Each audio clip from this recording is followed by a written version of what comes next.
हाँ जी, welcome to Abhishek Jha classes. आज हम लोग करने वाले हैं एनवायरमेंटल स्टडीज का यूनिट नंबर 2। नाम है इकोलॉजी एंड इकोसिस्टम। ऑलरेडी हमने यूनिट नंबर 1 कंप्लीट भी कर लिया। और भाई देखो, नोट्स चाहिए। नोट्स लेने के लिए तुमको व्हाट्सएप ग्रुप में ज्वाइन होना है और हमारे मतलब के टेलीग्राम चैनल पर ज्वाइन होना है। हमारे व्हाट्सएप ग्रुप और टेलीग्राम ग्रुप में तो आपको ज्वाइन होना है। इसका लिंक आपको डिस्क्रिप्शन में मिलेगा। ज्वाइन होके आप लोग प्लीज सारे के सारे नोट्स डाउनलोड कर लेना। वहां पे सेमेस्टर 1 के सारे सब्जेक्ट के जितने भी नोट्स मैंने प्रोवाइड किए हैं वहीं पे है ना। तो चलो आज हम लोग स्टार्ट करते हैं unit number 2 ecology and ecosystem. आइए शुरू करते हैं।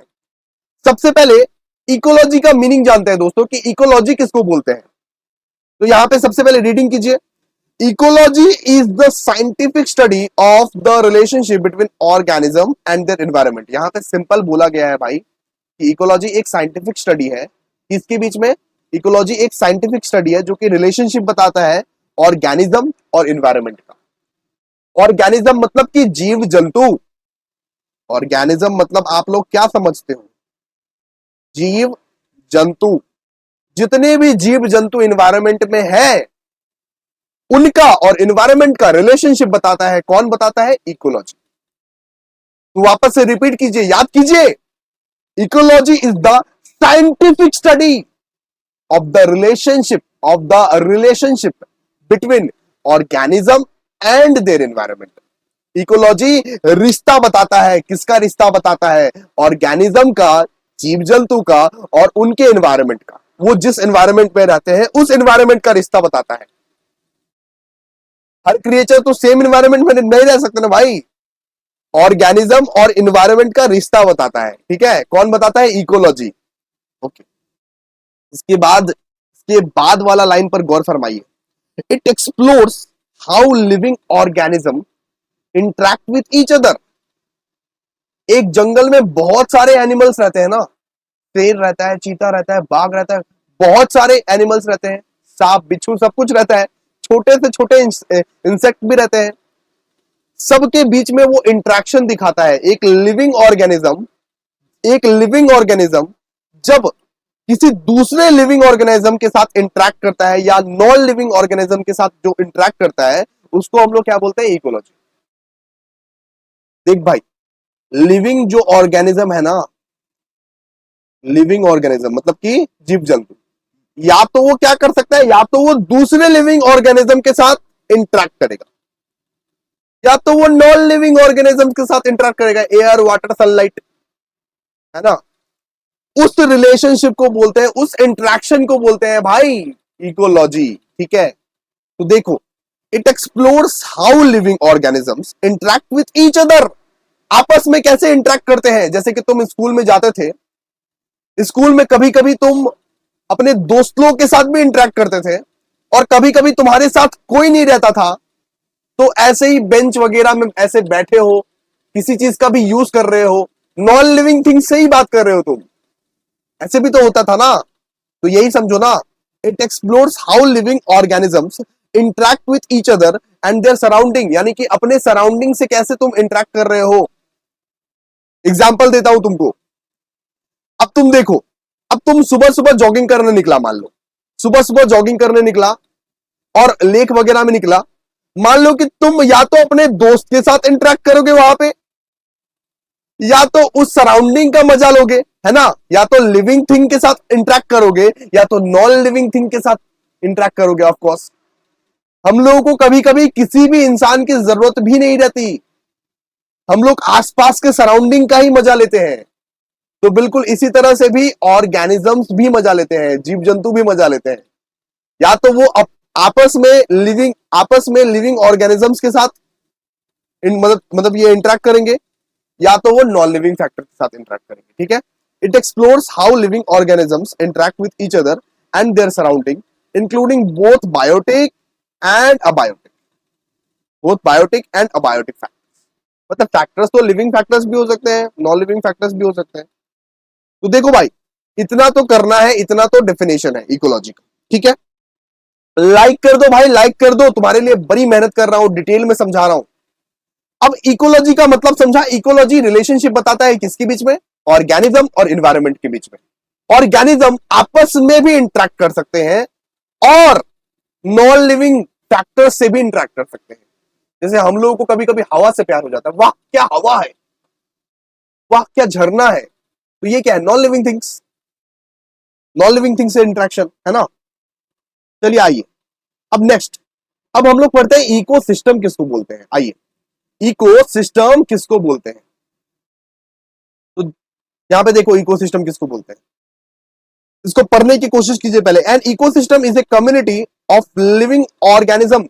जैसे कि आप एक पर्टिकुलर सोसाइटी में रहते हैं, कौन कौन तारक मेहता का उल्टा चश्मा देखा हुआ है, उसमें क्या होता है, एक वो गोकुलधाम सोसाइटी वाले लोग रहते हैं जो आपस में सुख दुख में हेल्प करते हैं, आपस में इंटरेक्ट करते रहते हैं, आपस में ही इंटरेक्ट करते रहते हैं, है ना।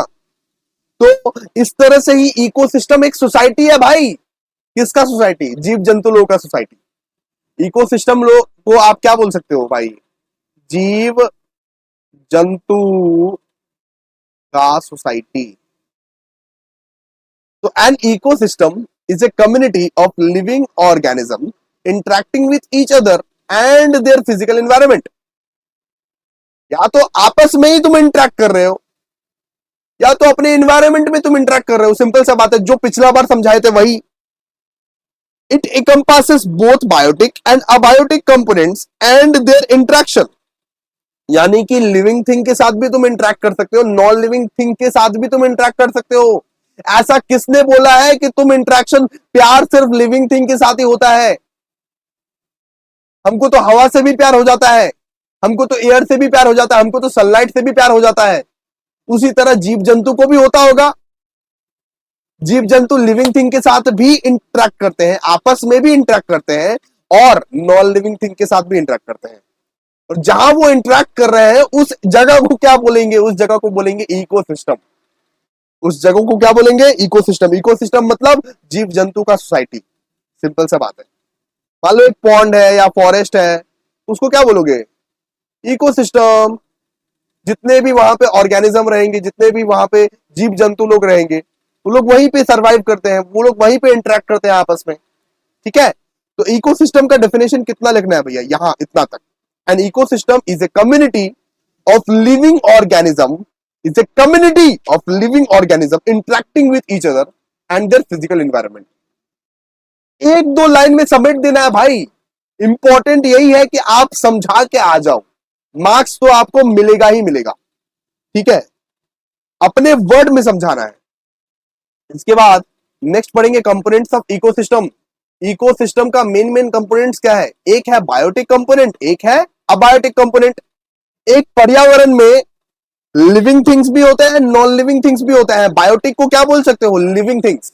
एक पर्यावरण में हम लोग प्लांट्स भी देखते हैं, एनिमल भी देखते हैं, फंगी भी देखते हैं, उसको क्या बोलेंगे, बायोटिक कंपोनेंट्स। आइए इसको डिटेल्स में पढ़ते हैं। These are the living organism within the ecosystem.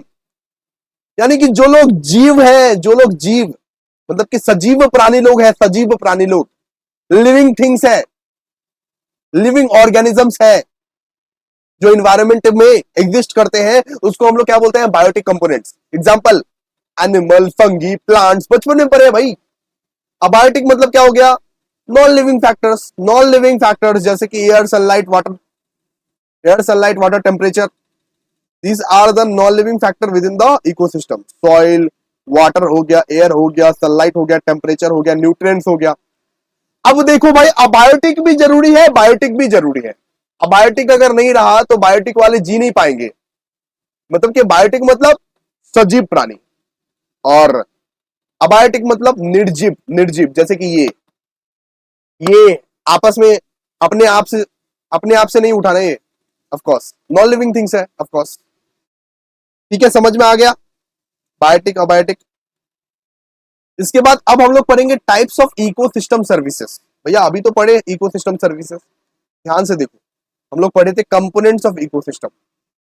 Components of ecosystem पढ़े थे, इकोसिस्टम का कंपोनेंट क्या होता है। अब हम लोग पढ़ेंगे types of ecosystem services. Ecosystem में कौन कौन सा सर्विस होता है, इकोसिस्टम हमें क्या क्या सर्विस प्रोवाइड करता है, इसके बारे में पढ़ने वाले हैं दोस्त। मीनिंग अलग है। अब क्या पढ़ने वाला है, टाइप्स ऑफ इकोसिस्टम सर्विसेज। सबसे पहला टाइप जो होता है उसका नाम है प्रोवाइजनिंग सर्विसेज। क्या है? मतलब कि प्रोवाइजनिंग सर्विसेज क्या है? प्रोवाइजनिंग सर्विसेज। प्रोवाइजनिंग सर्विसेज मतलब इकोसिस्टम जो हमें खाना देता है, जो हमें पानी देता है, जो मेडिसिनल प्लांट देता है, उसको हम लोग क्या बोलते हैं? प्रोवाइजनिंग सर्विसेज। जैसे संजीवनी बूटी, आपको पता है संजीवनी बूटी क्या है? जब लक्ष्मण जी बेहोश हो गए थे तब हनुमान जी उनके लिए संजीवनी बूटी लेके आए थे, है ना? ये क्या है? एक मेडिसिनल प्लांट है। ये एक मेडिसिनल प्लांट है। ये कहां से मिला? इकोसिस्टम से ही तो मिला था उनको। वो तो इकोसिस्टम से ही लेके आए थे ना, वो तो एक पर्यावरण से ही लेके आए थे ना, सिंपल सा बात है। तो उसको हम लोग क्या बोलते हैं? उसको हम लोग बोलते हैं प्रोविजनिंग सर्विसेज। अगर आपको इकोसिस्टम से खाना मिल रहा है, पानी मिल रहा है, मेडिसिनल प्लांट मिल रहा है, तो भाई इकोसिस्टम तुमको दे रहा है सर्विसेज। उस सर्विसेज का नाम है provisioning services. Provisioning services. Okay sir, समझ गए। इसके बाद regulating services. These are the benefits that ecosystem provided by regulating process such as जैसे climate, water purification, मतलब कि pollination, flood control। इकोसिस्टम कभी कभी क्लाइमेट को कंट्रोल करता है। अच्छा पर्यावरण अगर तुम मेंटेन करके रखोगे ना, तो क्लाइमेट भी कंट्रोल रहता है, वाटर भी प्योरीफाइड रहता है इकोसिस्टम की वजह से। पॉलिनेशन का भी सर्विस देता है। इसको हम लोग क्या बोलते हैं? Regulating services. रेगुलेट कर रहा है इकोसिस्टम, अपने आप को ही रेगुलेट कर रहा है। इसको हम लोग क्या बोलते हैं? Regulating services. ठीक है, समझ में आ गया? इसके बाद कल्चरल सर्विसेज। कल्चरल सर्विसेज भी प्रोवाइड करता है। This includes non material benefits human obtain from the ecosystem such as the recreational opportunities, spiritual and cultural values. यानी कि कभी कभी मतलब इंसान लोगों को भी बहुत सारा बेनिफिट मिलता है। ऑफकोर्स इंसान लोगों को भी बेनिफिट मिलता है। मतलब आप अगर वो इन्वायरमेंट में जाते हो तो आपको वो ऑफकोर्स वो ताजगी मिलेगी, है ना? आजकल लोग ताजगी खोजने के लिए कहां पे जाते हैं? आजकल लोग ताजगी खोजने के लिए अपने गांव में जाते हैं। लेकिन पहले के जमाने में हर जगह ही ऑफकोर्स हर जगह ही इन्वायरमेंट था। तो ये कल्चरल सर्विसेज भी प्रोवाइड करता है, जैसे कि रिक्रिएशनल अपॉर्चुनिटीज हो गया, spiritual cultural values, aesthetic enjoyment, है ना?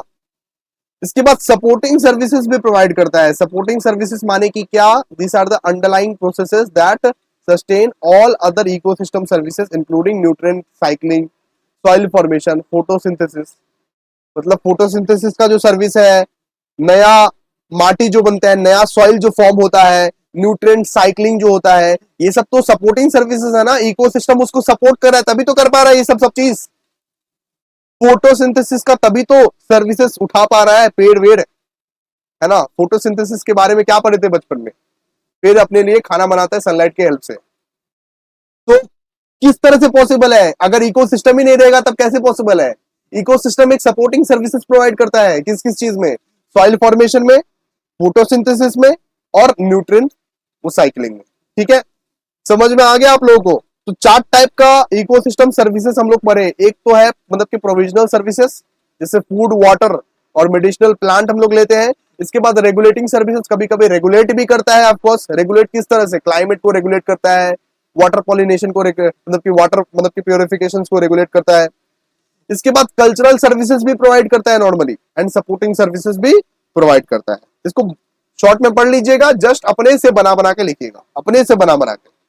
चाप नहीं लेने का ईएनवीएस में, अपने से बना बना के लिखना, लेकिन लिखना। अब आइए, अब हम लोग नेक्स्ट टॉपिक पे आगे बढ़ते हैं। अब हम लोग पढ़ेंगे टाइप्स ऑफ इकोसिस्टम। तो भैया अभी तो पढ़े थे टाइप्स ऑफ इकोसिस्टम, नहीं, हम लोग अभी पढ़े थे टाइप्स ऑफ इकोसिस्टम सर्विसेज, यानी इकोसिस्टम के कितने टाइप्स के सर्विसेज होते हैं। अभी हम लोग पढ़ने वाले टाइप्स ऑफ इकोसिस्टम। सबसे पहला टाइप होता है वो टेरेस्ट्रियल इकोसिस्टम। वापस से, वो टेरेस्ट्रियल इकोसिस्टम, ठीक है, इसको प्रोनाउंस कीजिए, वो टेरेस्ट्रियल इकोसिस्टम। सबसे पहले इसको पढ़ते हैं। इसका मतलब ये होता है कि ऐसा इकोसिस्टम जो फॉरेस्ट, ग्रासलैंड्स, या तो डेजर्ट्स या तुंद्रा या माउंटेन्स में अवेलेबल रहता है। ऐसा इकोसिस्टम, ऐसा पर्यावरण जो फॉरेस्ट, ग्रासलैंड्स, डेजर्ट, माउंटेन्स में अवेलेबल रहता है, उसको हम लोग बोलते हैं, मतलब कि उसको हम लोग ये इकोसिस्टम बोलते हैं। ठीक है, उसको हम लोग वो टेरेस्ट्रियल इकोसिस्टम बोलते हैं। आइए नेक्स्ट नेक्स्ट हम लोग पढ़ने वाले हैं एक्वाटिक इकोसिस्टम। क्या, वापस से बताइए, एक्वाटिक इकोसिस्टम। एक्वाटिक इकोसिस्टम मतलब रिवर्स, लेक, वेटलैंड के आसपास जो इकोसिस्टम है उसको हम लोग बोलते हैं एक्वाटिक इकोसिस्टम। तो this encompasses ecosystem found in water bodies including fresh water ecosystem। Water bodies के आसपास जो इकोसिस्टम है ना, वाटर बॉडीज के अंदर भी रहती है। बहुत सारा प्लांट्स ऐसे रहता है जो पानी के अंदर भी उगते हैं, और वो जो पर्यावरण है, वो जो पानी और पानी के आसपास वाले जो पर्यावरण है, उस पर्यावरण को हम लोग क्या बोलते हैं, एक्वाटिक इकोसिस्टम। ठीक है, ये नॉर्मली कहां कहां देखने को मिलता है, रिवर्स, लेक्स, वेटलैंड्स। उसको आप क्या बोल सकते हो, प्यार से बताइए, aquatic ecosystem. This encompasses ecosystem found in water bodies including freshwater ecosystem। ठीक है, क्लियर है। नेक्स्ट नेक्स्ट टाइप का पढ़ने जा रहे हैं हम लोग, दो टाइप का ऑलरेडी पढ़ चुके हैं, आर्टिफिशियल इकोसिस्टम। नेक्स्ट पढ़ने वाले हैं आर्टिफिशियल इकोसिस्टम। आर्टिफिशियल इकोसिस्टम मतलब ह्यूमन मेड इकोसिस्टम है, जिसको इंसान ने बनाया है, जिनको इंसान ने बनाया है, जिनको, जो इकोसिस्टम खुद नहीं बना है, जिनको बनाया गया है। जैसे एग्रीकल्चरल फील्ड हो गया, अर्बन पार्क हो गया, गार्डन्स हो गया, एक्वारियम हो गया, जो पार्क वगैरह में जाते हो वो ह्यूमन मेड है ना, उसको क्या बोलते हैं, artificial ecosystem. Artificial ecosystem, artificial ecosystem. ठीक है, जैसे कि यहां से चिड़िया खाना चले जाओ ना, वो क्या है, आर्टिफिशियल इकोसिस्टम, उसको बनाया गया है, वो खुद ब खुद क्रिएट नहीं हुआ है ना। ओके, इसके बाद देखो, इसके बाद हम लोग पढ़ेंगे polar ecosystem. Polar ecosystem, polar ecosystem कहां पे ऑफ कोर्स स्थित है, these are the ecosystem found in the polar region. Simple सा बात है, जो इकोसिस्टम पोलार रीजन्स में पाए जाते हैं, जो इकोसिस्टम पोलार रीजन्स में मिलते हैं आपको, उसको बोलते हैं पोलार इकोसिस्टम। सिंपल सा बात है, इंक्लूडिंग आर्कटिक एंड अनार्कटिक इकोसिस्टम। बस इतना ही पढ़ना है, काम का बात करो भाई, बेकाम का बात मत करो, शॉर्ट में लिखो और मार्क्स लेके जाओ। ENVS है, इन्वायरमेंटल स्टडीज है, इसके लिए चाप लेने का ही नहीं है एकदम। इसके बाद हम लोग पढ़ेंगे डेजर्ट इकोसिस्टम। डेजर्ट इकोसिस्टम कहाँ है, जो जो इकोसिस्टम हम लोग को मतलब कि वो डेजर्ट में मिलता है, उसको क्या बोलते हैं, डेजर्ट इकोसिस्टम। आइए, these are the ecosystem found in the arid regions with the low precipitations such as desert and semi-desert where organisms have adapted to limited water availability। जहां पे जीव जंतु के पास बहुत कम वाटर रहता है, अरे राजस्थान वगैरह, राजस्थान वहां पे मतलब कि ज्यादातर मतलब कि डेजर्ट ही है ना। तो मतलब कि डेजर्ट में क्या होता है, डेजर्ट में मतलब कि पानी के बिना ही बहुत सारे ऑर्गेनिज्म मर जाते हैं, बहुत सारे ऑर्गेनिजम्स मर जाते हैं पानी के बिना। तो उसको उसको हम लोग क्या बोलते हैं, डेजर्ट इकोसिस्टम। असुविधा होता है उनको। इसके बाद मरीन इकोसिस्टम, जो इकोसिस्टम, जो पर्यावरण मरीन के सामने स्थित है, जैसे सॉल्ट वाटर एनवायरनमेंट हो गया, ओशंस हो गया, सीज हो गया, ऑस्ट्रीज हो गया, उसको क्या बोलते हैं, मरीन इकोसिस्टम। जैसे मान लो कि मरीन इकोसिस्टम के में ना मतलब कि केकड़ा वगैरह मिलते हैं, केकड़ा वगैरह, तो उसको तुम क्या बोल सकते हो, मरीन इकोसिस्टम, है ना। ठीक है, तो ये बहुत सारे टाइप्स के हमने इकोसिस्टम पढ़ लिए। सबसे पहले हमने पढ़ा aquatic, artificial, polar and desert, marine, बहुत सारे टाइप्स के पढ़े हम लोग। सबको पढ़ लेना, 2-2 मार्क्स के आ सकते हैं। इसके बाद अब हम लोग पढ़ेंगे functions of ecosystem. Functions of ecosystem, सबसे पहले देखिए, सबसे पहला functions, nutrient cycling. Nutrient cycling मतलब कि इकोसिस्टम जो है ना, रिसाइकिल करता है, इकोसिस्टम रिसाइकिल करता है कार्बन, नाइट्रोजन, फास्फोरस को, कार्बन, नाइट्रोजन, फास्फोरस को। जो कार्बन हमारे लिए बहुत ज्यादा मुश्किल पैदा कर सकती है, उसको वो रिसाइकिल करता है। तो जितना ज्यादा से ज्यादा हो सके इकोसिस्टम हम लोग को डेवलप करके रखना चाहिए, मतलब कि पर्यावरण बचाओ, देश बचाओ, है ना। इसके बाद primary production, through photosynthesis plants and other producers convert sunlight into energy, providing the foundation of the food webs and supporting all life in the ecosystem. यानी कि सबसे पहले देखो, फोटोसिंथेसिस के हेल्प से, फोटोसिंथेसिस के हेल्प से क्या होता है, प्लांट्स एंड अदर मतलब कि जो भी मतलब कि प्रोड्यूसर्स रहते हैं, वो लोग क्या करते हैं, सनलाइट से एनर्जी को यहाँ पे ऑफ कोर्स वो कन्वर्ट कर देते हैं। और इससे क्या होता है, इससे सारे के सारे इकोसिस्टम को एक सपोर्ट मिल जाता है। और इकोसिस्टम को अगर सपोर्ट मिल जाएगा, इकोसिस्टम को अगर लाइफ मिल जाएगा, तो हम लोगों को भी सपोर्ट मिलेगा। ऑफ कोर्स इकोसिस्टम रहेगा तो हम रहेंगे, सिंपल। इसके बाद habitat and shelter. Habitat and shelter मतलब ecosystem provides habitat and shelter for the various organisms.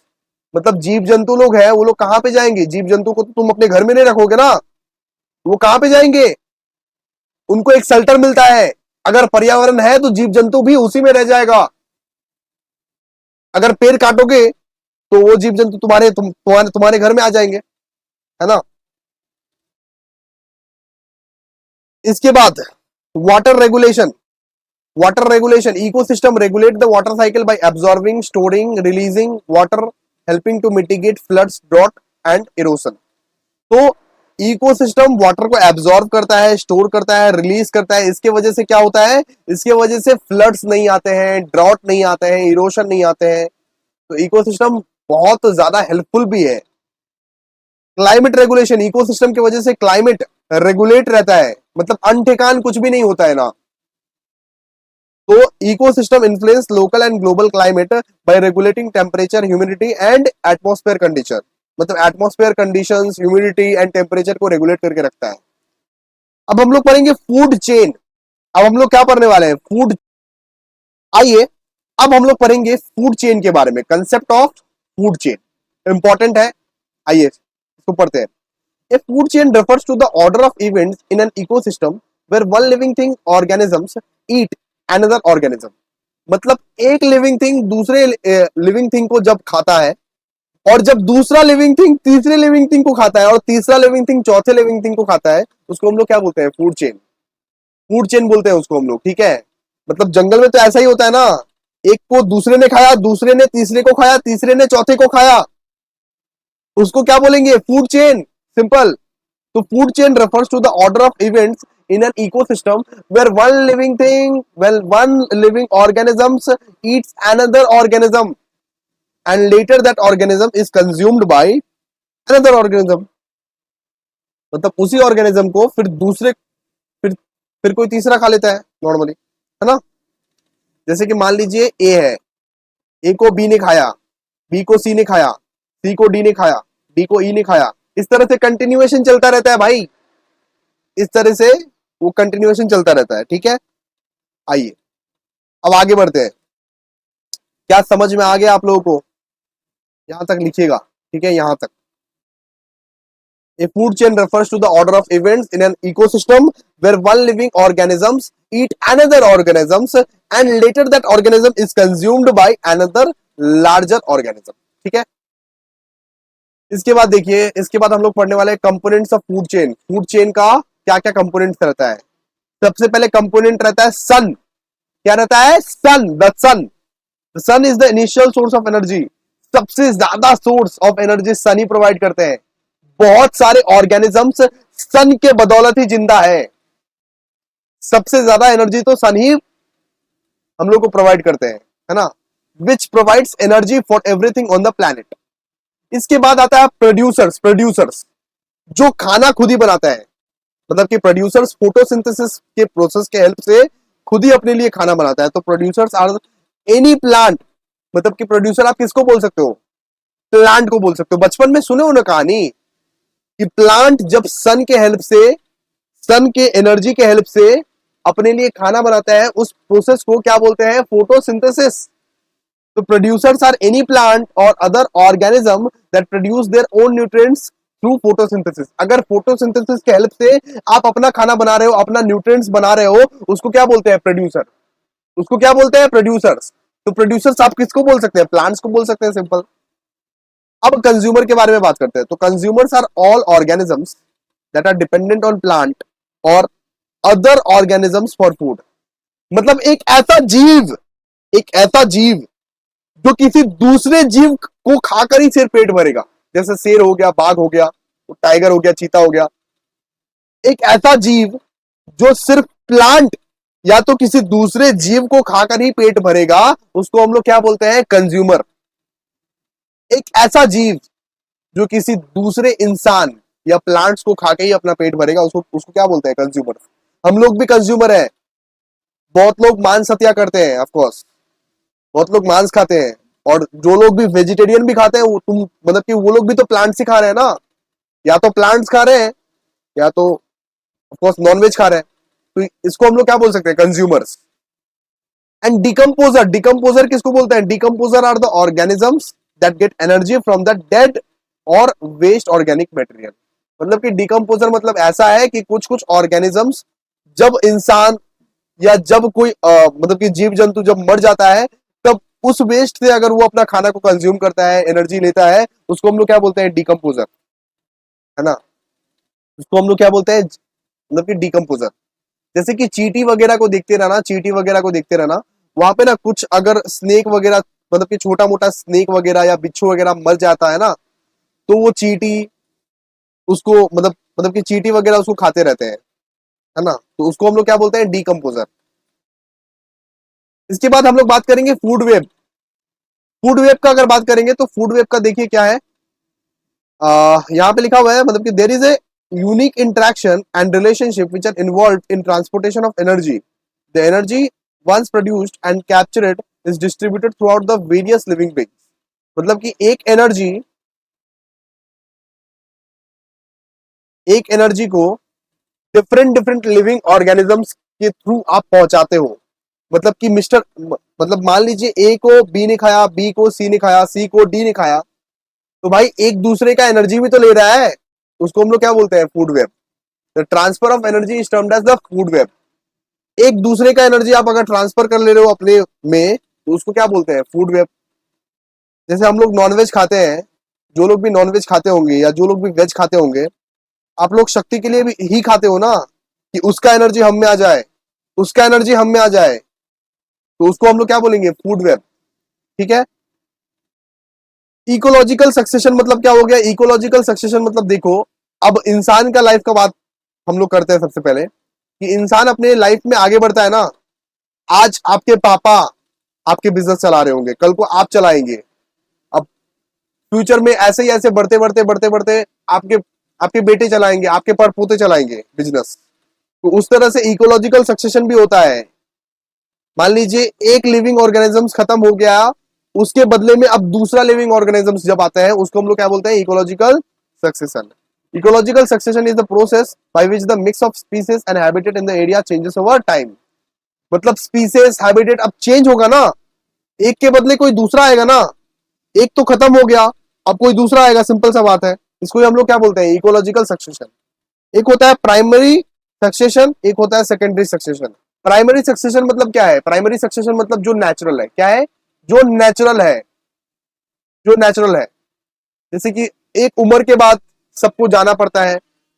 Soil जैसे कि अपना मतलब कि सॉइल भी चेंज होता है नॉर्मली, एक सॉइल यहाँ पे बदल गया, दूसरा सॉइल चेंज हो गया। एनिमल्स, क्रिएचर, ऑर्गेनिज्म सब कोई चेंज होते हैं। तो उसको हम लोग क्या बोलते हैं, प्राइमरी सक्सेशन, जो नेचुरली चेंज होता है। इसके बाद सेकेंडरी सक्सेशन किसको बोलते हैं, सेकेंडरी सक्सेशन इसको बोलते हैं, मान लीजिए कोई एक फायर वायर हो गया, उसके वजह से पूरा का पूरा इकोसिस्टम डिस्ट्रॉय हो गया। वापस से जब इकोसिस्टम क्रिएट होना शुरू करेगा, वापस से जब छोटे छोटे पौधे, प्लांट्स क्रिएट होना शुरू होगा, उसको हम लोग क्या बोलते हैं, सेकेंडरी सक्सेशन। ठीक है। इसके बाद देखिए इकोलॉजिकल पिरामिड्स किसको बोलते हैं, इकोलॉजिकल पिरामिड्स। इकोलॉजिकल पिरामिड्स के बारे में यहाँ पे लिखा हुआ है, an ecological pyramids is a graphical representation of the trophic structure and energy flow within the मतलब इकोसिस्टम। इकोलॉजिकल पिरामिड्स एक एनर्जी फ्लो को दिखाता है कि किस तरह से एक एनर्जी फ्लो हो रहा है, एक दूसरे के बीच से किस तरह से एक एनर्जी फ्लो हो रहा है एक इकोसिस्टम के अंदर में।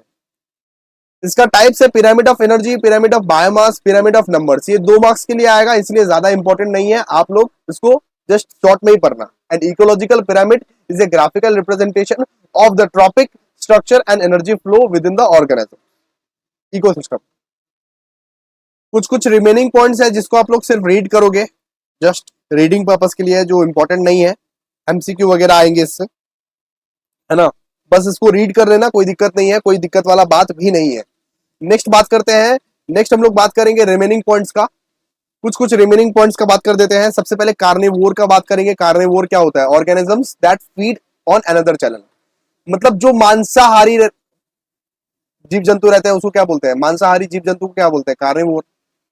हार्बिवोर किसको बोलते हैं भाई, is an organisms that mostly feed on plants. Herbivore मतलब जो शाकाहारी रहते हैं, जो सिर्फ प्लांट्स खाते हैं, प्लांट्स, उसको हम लोग क्या बोलते हैं? हार्बीवोर। इसके बाद डिकम्पोजर के बारे में ऑलरेडी हम लोग बता दिए हैं, जो डेड प्लांट को या डेड एनिमल को खाते हैं, डेड प्लांट या डेड एनिमल को खाते हैं, उसको हम लोग क्या बोलते हैं? डिकम्पोजर। जो ऑर्गेनिजम्स डेड प्लांट या डेड एनिमल को खाते हैं। इसके बाद प्रोड्यूसर कौन रहते हैं? प्रोड्यूसर वो रहते हैं जो अपना खाना खुद ही बनाते हैं थ्रू फोटोसिंथेसिस।